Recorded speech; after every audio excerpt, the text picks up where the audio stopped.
After the pandemic, people have developed a greater awareness of the importance of exercise for their maintaining good health. This led to increased emphasis on human activity recognition to improve their exercise routine and many more other activity. So I am here to present a human activity recognition machine learning project in which I applied different machine learning classifier model to recognize different activity based on some sensor data. For this, I used physical activity monitoring, analysis, and prediction dataset, which are available on the UCI machine learning repository website.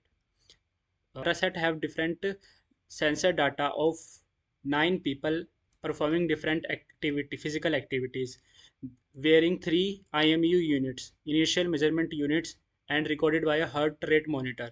So, what is IMU? IMU units. So,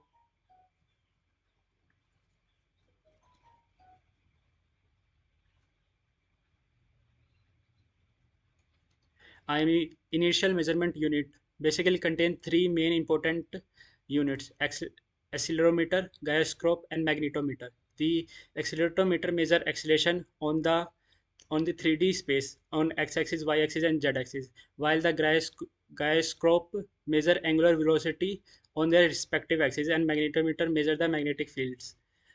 These all measurement can be represented on a 3D scale. So these sensors are positioned on different part of the subjects. First on the wrist of the dominant arm, second on the chest, and third on the side ankle. So this is all about the IMU sensors. Now about the dataset. The dataset contain 54 columns. 54 columns that are organized in this manner. First contain the timestamp activity ID, third column contain the heart rate, and from 4 to 54 all the IMU sensor records. So going to the downloading the dataset, first of all I include import all required libraries. After that I have downloaded the dataset from the UCI dataset.zip and extracted that zip file into my drive folder.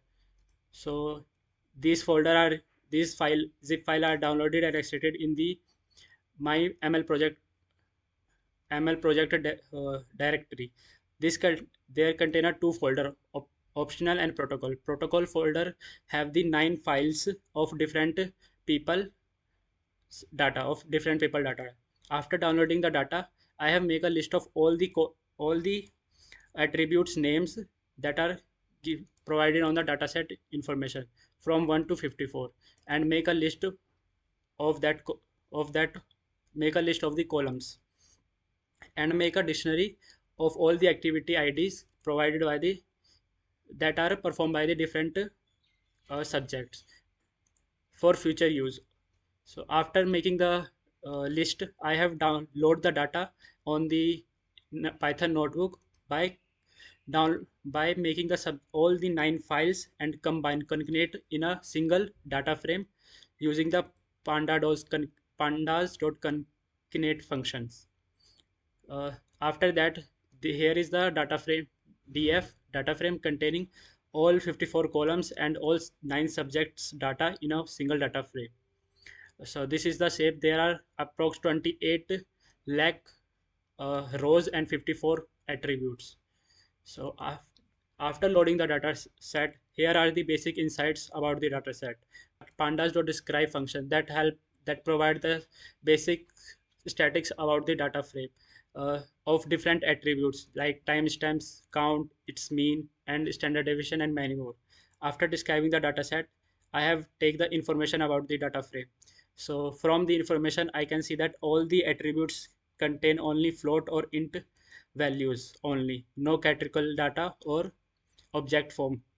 So that's a basic point. After loading the data and checking the basic insights, I have data should be pre-processed for model. So for pre-processed, there are main three important thing required for this. First of all, removing unrequired attributes or rows. So as mentioned in the data set,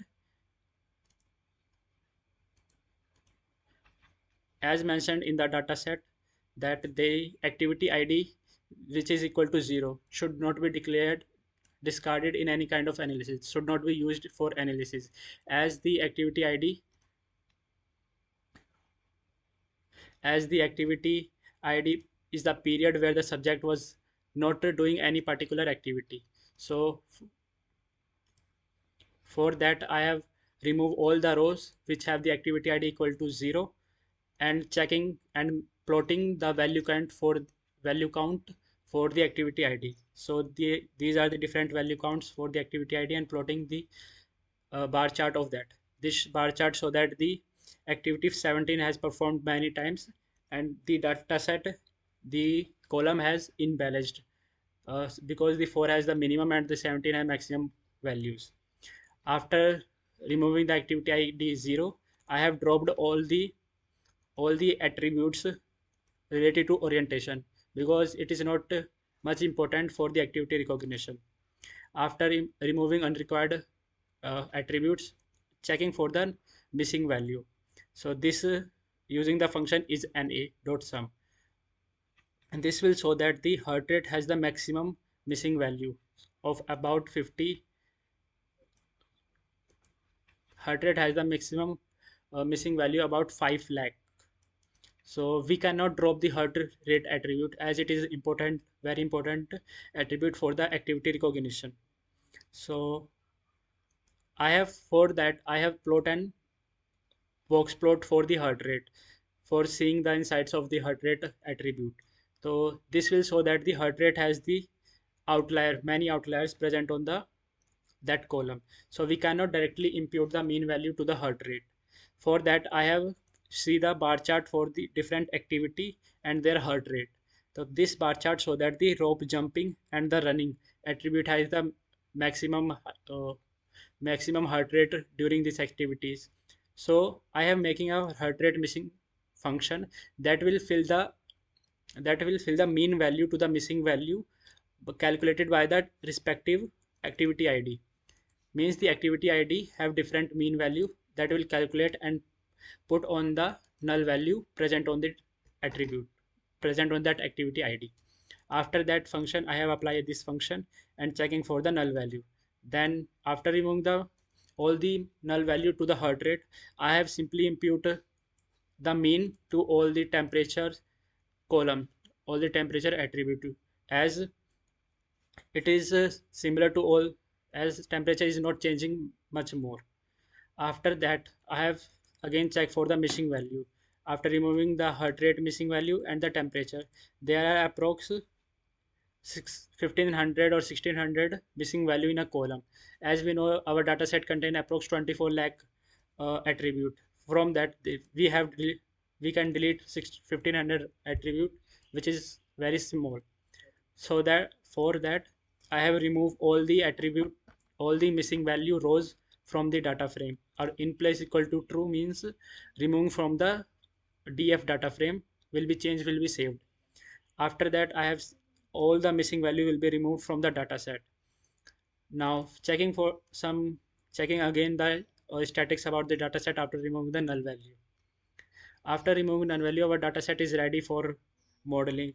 But before that I have removing the dependent variable or independent variable from the data set, as this is the classification model. So there is a target, there should be input variable and target values. So I have dropped the activity id target as a target.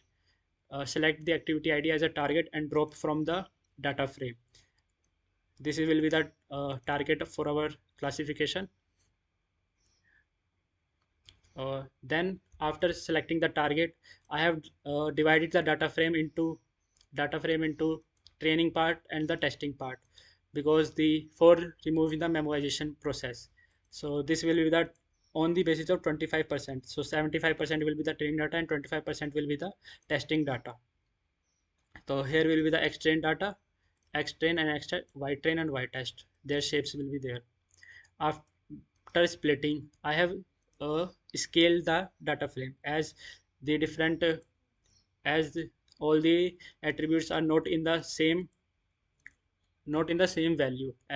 We can see that the timestamp have mean of approx heart rate have mean of 71, and the value are range from the 0 below 10 or uh, between the range of 1 to 10, and there is a 71 which will lead to the biasing of the for the model. To remove the biasing, I have scaled the data set, but before scaling I have used a robust scaler, as because the data set contain uh, different as data set contain the outliers most of the outliers. So I have selected robust scalar. It work on the interquartile range, so outlier does not affect much on this scalar. So after declaring the object for the scalar, I have and fit and transfer for the training data and only transfer for the test data. After scaling the data, I have importing different machine machine learning classifier or multi-class classifier, because our data set contain different activities. So applying multi-class classifier.